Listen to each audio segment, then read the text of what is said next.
Welcome back to my channel. It's me Rasmita, and today's video is about my YouTube journey and how I got from 0 subscribers to 1,000 subscribers. Let's start. सबभन्दा पहिला कुरा गर्दाखेरि चाहिँ guys युट्युबमा आएको पनि 9 वर्ष भइसकेको रहेछ।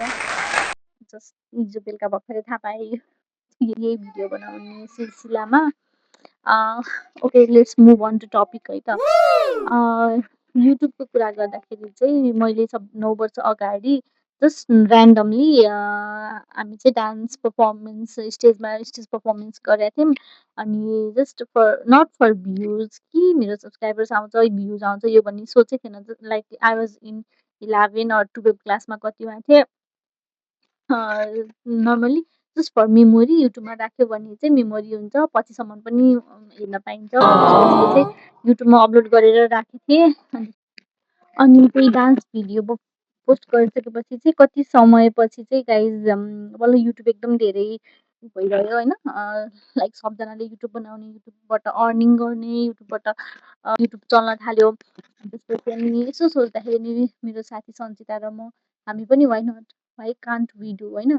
त्यही सोचेर हामीले पनि एकदमै धेरै हामीले पनि हामी पनि किन गर्न सक्दैनौँ भनेर हामीले पनि भिडियो अपलोड गरेँ। लाइक हामीले चाहिँ एकदमै धेरै मुकबाङ अनि च्यालेन्जेस चाहिँ लास्टै धेरै गरेर भिडियो अपलोड गर्थेँ। अनि त्यसपछि लाइक सब्सक्राइबर्स त बढ्ने त चान्सै थिएन गाइज। त्यतिखेर सब्सक्राइबर्स भनेकै आफ्नो रिलेटिभ्स, फ्यामिली, सिब्लिङ्स सबैजनाले त्यही पनि रिक्वेस्ट गरी प्लिज गाइज सब्सक्राइब गरिदिनु, सेयर गरेर अझ साथीको फ्यामिलीहरूको पनि मोबाइलबाट सब्सक्राइब गर्ने, जसको मोबाइल पायो उसको मोबाइलबाट सब्सक्राइब गरिदिइहाल्ने। त्यस्तो गरी मेरो चाहिँ 100 सब्सक्राइबर्स भएको थियो।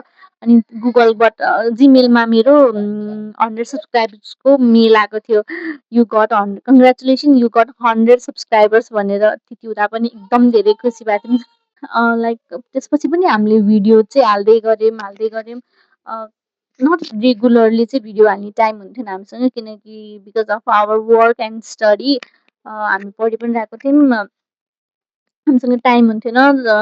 एक्लै भिडियो हाल्नलाई चाहिँ लाइक साई हुन्छ नि, नट कम्फर्टेबल इन क्यामेरा, त्यस्तो गरेर एक्लै भिडियो हाल्न चाहिँ हामीलाई नट कम्फर्टेबल। अनि त्यसपछि म चाहिँ साथीसँग भिडियो हालौँ न त भनेर हामी दुईजना एकदमै धेरै ल त नि भिडियो हाल्ने भनेर भन्थ्यौँ। तर वी डोन्ट ह्याभ हामीसँग टाइम हुन्थेन। सो हामी जस्ट विकली वान्स मात्रै हामी भेट्थ्यौँ। अनि त्यही बेलामा हामीले भिडियो बनाउँथ्यौँ मुकबाङ समथिङ। अनि त्यसपछि लाइक अपलोड पनि विकली वान्स मात्रै हुन्थ्यो नि त, त्यही भएर पनि होला सायद भ्युज पनि हाम्रो केही पनि हुन्थेन। लाइक भ्युज आउने भनेको आफैले हेरेर र सेयर गरी मेरो भिडियो हेर्दैन भनेर। त्यसरी जम्मा लाइक 100 लाइक सब्सक्राइब गरेको सबैले पनि हेर्नुहुन्थेन। लाइक 100, 90, 50 र नर्मली त्यस्तो भ्युज मात्रै आउँथ्यो। सब्सक्राइबर्स भनेको जम्मा 160 अर समथिङ त्यति मात्रै थियो। त्यसपछि चाहिँ गाइज टिकटक एकदमै धेरै चल्यो। त्यो टिकटकमा मान्छेले एकदम धेरै टिकटक चलाउन थालिसकेपछि युट्युबले पनि आफ्नो युट्युब अपडेट गरेर चाहिँ त्यसमा सर्ट्स हाल्न मिल्ने बनाएको थियो।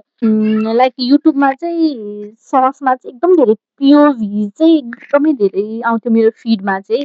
अनि अरूले बनाएको इङ्ग्लिस पिओभिजहरू लास्टै धेरै आउँथ्यो। र अब टिकटकबाट अनि मैले पनि सोचेँ वाइ नट ट्राई त हो नि होइन, केही हुन्छ कि जस्ट त्यही पनि ट्राई गरौँ न त भनेर मैले पनि टिकटकबाट चाहिँ एउटा नर्मली एउटा पिओभी चाहिँ बनाएर मैले युट्युबमा अपलोड गरेँ सर्ट्समा। अनि त्यसपछि लाइक गाइज अनएक्सपेक्टेडली चाहिँ मेरो सर्ट टाइममै 10K भ्युज समथिङ आयो।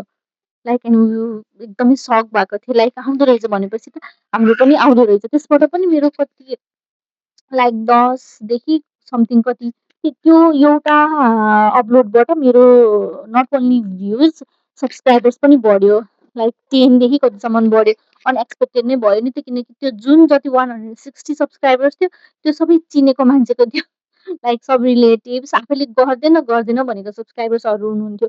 तर जुन मैले सर्ट्स राखेर त्यो भिडियो त्यो उहाँहरू भनेको चाहिँ मैले नचिनेको लाइक मेरो भिडियो हेरेर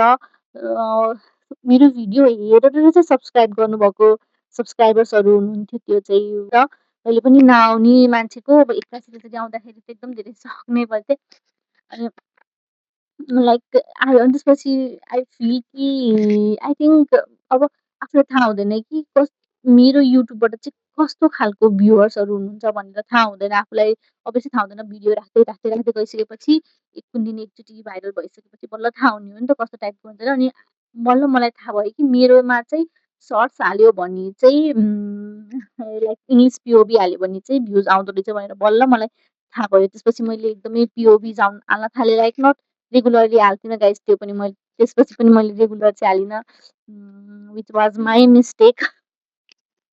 अनि मैले त्यसपछि नर्मल्ली नट हप्तामा एकचोटि चाहिँ होइन कि, तर मैले चाहिँ अलिक धेरै नै हाल्न थालेँ पिओभी चाहिँ, किनकि सर्ट्सहरू बनाउन अलिक सजिलो हुन्छ लङ भिडियोहरू बनाउनलाई भन्दा। अनि त्यसपछि बनाउँदै